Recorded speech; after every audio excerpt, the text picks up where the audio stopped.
Sous-entendu que à la fin du bail, du coup le locataire, vous n'êtes plus engagé avec le locataire et vous pouvez le mettre à mal, on va dire, et l'expulser de chez lui. Bon, en vrai je vous le dis, c'est absolument pas le cas. Vous devez respecter tout un tas de délais et d'obligations légales pour éviter tout litige, c'est vraiment important. Vous pouvez donner un congé pour vente et dans 6 mois c'est libre parce qu'il y a un préavis. Non, vous pouvez donner un congé pour vente, oui. 6 mois après, peut-être que ce sera libre, effectivement, mais si vous le faites 6 mois avant la fin du bail et uniquement, c'est tout. Salut tout le monde, bienvenue dans cette capsule Money Tree. Aujourd'hui, je vous parle des 3 seules et uniques raisons pour lesquelles vous pouvez rompre un bail en tant que bailleur. Pourquoi? Parce que souvent on entend un agent immobilier, moi ça me marque à chaque fois par exemple, où vous voyez dans une annonce fin de bail le. Sous-entendu que à la fin du bail, du coup le locataire, vous n'êtes plus engagé avec le locataire et vous pouvez le mettre à mal, on va dire, et l'expulser de chez lui. Bon, en vrai, je vous le dis, c'est absolument pas le cas. Vous ne pouvez pas sortir un locataire en fin de bail comme ça. Il y a uniquement 3 raisons qui permettent de le faire. Et je vais vous expliquer quelles sont ces 3 raisons. La première façon de mettre un terme au bail en tant que propriétaire bailleur, en toute légalité, c'est la vente du bien. En location vide, donc nue, vous pouvez donner congé pour vendre en notifiant le locataire au moins 6 mois avant la fin du bail. Donc le bail nu, c'est 3 ans. Ça veut dire que vous ne pouvez déjà mettre un terme au bail pour vente qu'une fois tous les 3 ans. Et il faut bien le faire puisqu'il faut donner ce préavis là de congé pour vente 6 mois avant la date de fin de bail.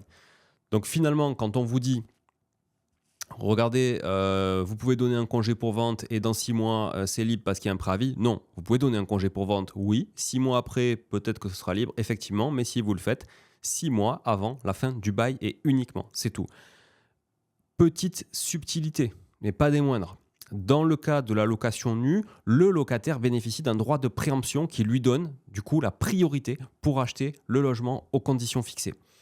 Conditions fixées, ça veut dire quoi? Ça veut dire que dans ce congé pour vente, dans cette notification de congé pour vente et donc cette ouverture du droit de préemption pour le locataire, vous allez donner le prix de vente auquel vous voulez vendre le bien.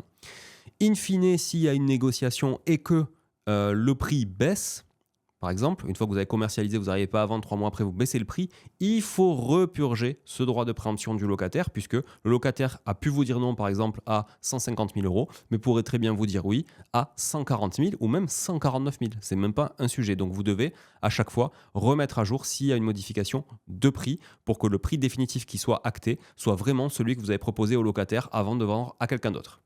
Deuxième cas, donc toujours sur cette première façon qui est le congé pour vendre, c'est le cas de la location meublée. Donc là, si vous avez un locataire qui est en bail meublé, le délai de préavis, lui, il est plus de 6 mois, mais il est réduit à 3 mois, puisque pour rappel, un bail meublé, c'est 1 an et non 3 ans comme sur la location nue. Donc là, on divise non pas par 3, mais par 2 le délai de préavis, donc c'est 3 mois avant la fin du bail. Mais par contre ici, le locataire n'a absolument pas de droit de préemption, à moins que ce soit vraiment écrit dans le bail, dans le contrat de location, que ce soit spécifique, mais par défaut, en tout cas, il n'y a pas d'obligation d'avoir un droit de préemption au bénéfice du locataire. Voilà, donc là, pas besoin de lui donner le prix, etc. Vous lui dites juste, si le bail se termine le 31 décembre, eh bien, par exemple, 3 mois avant, donc c'est-à-dire vous avez décembre, pardon, novembre, octobre. Donc ça veut dire que le 30 septembre maxi, vous devez donner un congé pour vente pour qu'il soit légal. Sinon, vous devez attendre 1 an après pour le faire et ne pas être retoqué en tout cas sur ce congé-là. Voilà, donc là pareil, location, retenez bien, sur le congé pour vente, qui est la première façon de mettre un terme à un bail en tant que propriétaire bailleur. La première chose, c'est en location nue, 6 mois de préavis plus droit de préemption du locataire à repurger à chaque fois que le prix change. Et puis en location meublée, c'est 3 mois uniquement le préavis, ce qui est logique puisque le bail est plus court. Mais il n'y a pas de droit de préemption, donc vous êtes quand même plus libre en tout cas de fixer le prix aussi. Si vous voulez vendre à la casse par exemple à quelqu'un d'autre, à un membre de la famille, etc., vous n'avez pas besoin du coup de partager ce prix-là. Voilà. Subtilité, j'en parlerai plus tard sur quand même ces congés pour vente et la délivrabilité des congés pour vente. J'en parlerai plus tard. La deuxième façon de mettre un terme à un bail en tant que propriétaire bailleur, c'est la reprise pour habiter, donc le congé pour reprise. En location vide, vous pouvez récupérer le logement pour y habiter vous-même ou pour y loger un proche, ascendant, descendant, conjoint, en informant le locataire 6 mois, toujours pareil, avant l'échéance du bail. C'est essentiel de préciser qui habitera le logement et quel est le lien de parenté. Et surtout, c'est important de le respecter derrière pour ne pas vous faire retoquer, bien évidemment. Mais on part du principe que vous faites les choses de manière, on va dire, claire et sans essayer de trouver des solutions pour expulser votre locataire. Donc, c'est vraiment des choses qui sont légales et à respecter. Qu'est-ce qu'il advient en cas de location meublée? La location de meublé, c'est très simple. C'est comme pour le congé pour vente. C'est un préavis de 3 mois avant la fin du bail, au lieu donc de 6 mois avant la fin du bail. Mais les raisons doivent être les mêmes et vous devez aussi préciser qui habitera le logement et quel est le lien de parenté que cette personne a avec vous. Et puis enfin, la troisième façon de mettre un terme de manière légale à un bail en tant que propriétaire bailleur, c'est bien un motif légitime et sérieux. Donc que le logement soit vide ou meublé, ce motif doit inclure des situations vraiment critiques, type situation d'impayé, des troubles du voisinage ou encore des dégradations qui sont inhabituelles. Voilà. Et là, vous devez, en tant que propriétaire, apporter plutôt la preuve et la résiliation à partir de là pourrait vraiment aussi nécessiter une procédure judiciaire et donc souvent, c'est d'ailleurs le cas en impayé, il y a tout un process et ça peut durer très longtemps. Je referai d'ailleurs une capsule pour vous faire tout le rétro-planning, par exemple d'une expulsion de A à Z jusqu'au concours de la force publique. En partageant ma propre expérience, je vous ferai tout ce planning et vous verrez que c'est pas rapide.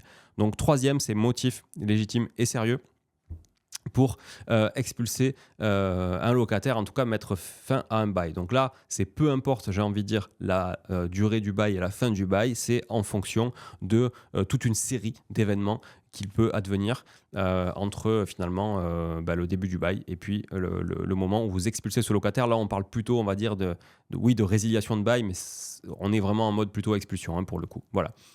Vous devez respecter tout un tas de délais et d'obligations légales pour éviter tout litige. C'est vraiment important, que ce soit pour le premier motif, le deuxième ou le troisième, parce que en cas de doute, vous ne pouvez pas vous faire retoquer par un juge en cas de mauvaise procédure. Et en cas de doute, vraiment, faites-vous accompagner juridiquement avec un notaire. Moi, je vous conseille plus un commissaire de justice, par exemple, ce qui va être vraiment très utile pour sécuriser vos démarche. Donc vraiment, n'essayez pas de rédiger votre congé pour vente tout seul, ou en tout cas, si vous le faites tout seul de votre côté, faites-le visé par un notaire ou un commissaire de justice qui maîtrise parfaitement la chose, toute cette procédure juridique. C'est vraiment important d'être dans le bon timing, dans les bons mots, au bon moment, au bon endroit, pour ne pas vous faire retoquer éventuellement par un juge si jamais l'affaire devait aller devant un tribunal. Voilà.